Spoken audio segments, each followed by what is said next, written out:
मिलने से प्रेम बढ़ता है, तो इसीलिए नेपाल में हम कई सौ हमारे साधु संत महात्माओं को लेकर के मिलने के लिए आए हैं, यानी प्रेम बढ़ाने के लिए आए हैं। और पतंजलि एक उदाहरण है। यदि आप बात करें नेपाल और भारत के मैत्री संबंध को प्रगाढ़ करने में पतंजलि एक बहुत बड़ी भूमिका निभा रहा है। कभी कभी किसी तरह के नकारात्मकता भी यदि थोड़ी बहुत छुटर पुटर सुनाई देती है, तो हमारे जितने कार्यकर्ता हैं जिस तत्परता के साथ, इस तल्लीनता के साथ में उन उस तरह के जो विचारों को ये लोग हतोत्साहित करते हैं, उनको समाप्त करने का काम करते हैं। तो ये अखंड प्रचंड रूप से उस मैत्री भाव को बढ़ाने में लगे हुए हैं। और हम भी इसी भाव के साथ में, क्योंकि ये विजयदशमी का पावन पर्व था और लगभग 40 वर्ष के बाद में हम इस क्षेत्र में विजयदशमी के अवसर पर आए हैं। और हमें प्रसन्नता है कि सब लोगों ने प्रेम के साथ में, आत्मीयता के साथ में, और एक आने से संदेश भी जाता है। दूसरा, अपनी गतिविधियां, जो हमारी सेवा की गतिविधियां चल रही हैं, उन गतिविधियों को भी हमने निरीक्षण किया। कई स्थानों पर हम गए, उन जगहों को भी देखा।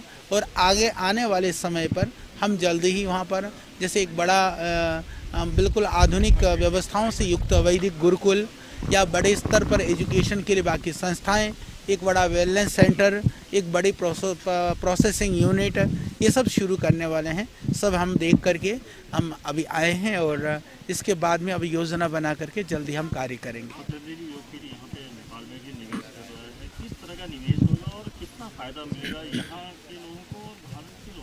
यहाँ जो जड़ी बूटियाँ हैं अभी भी काफ़ी मात्रा में भारत में जाती हैं।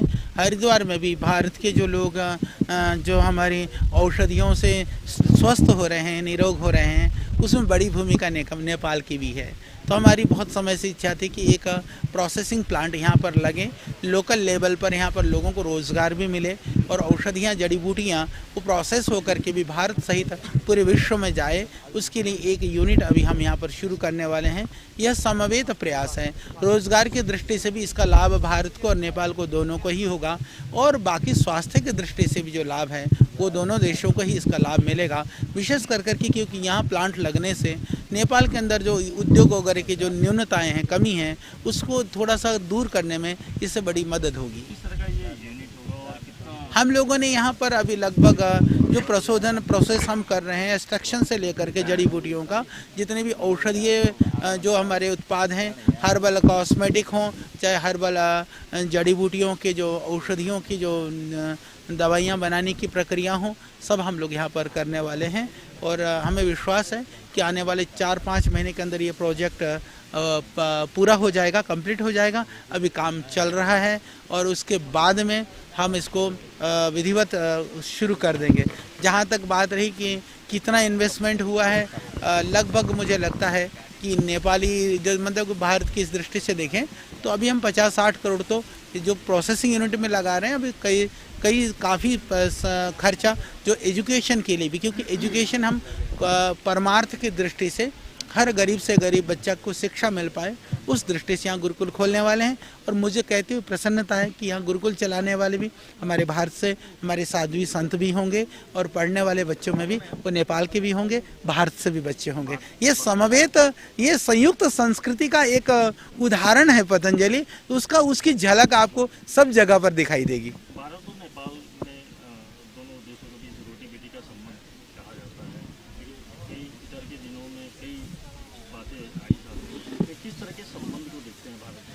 देखिए, ये जो बीच में अलग अलग तरह की जो विघ्नकारी तत्व पहले से होते रहे हैं हर कालखंड में, पर उन विघ्नकारियों में इतना दम नहीं है। रोटी बेटी के संबंधों में कोई आंच भी आए, ये है, सदा से है, सदा तक के लिए ये संबंध बना रहेगा।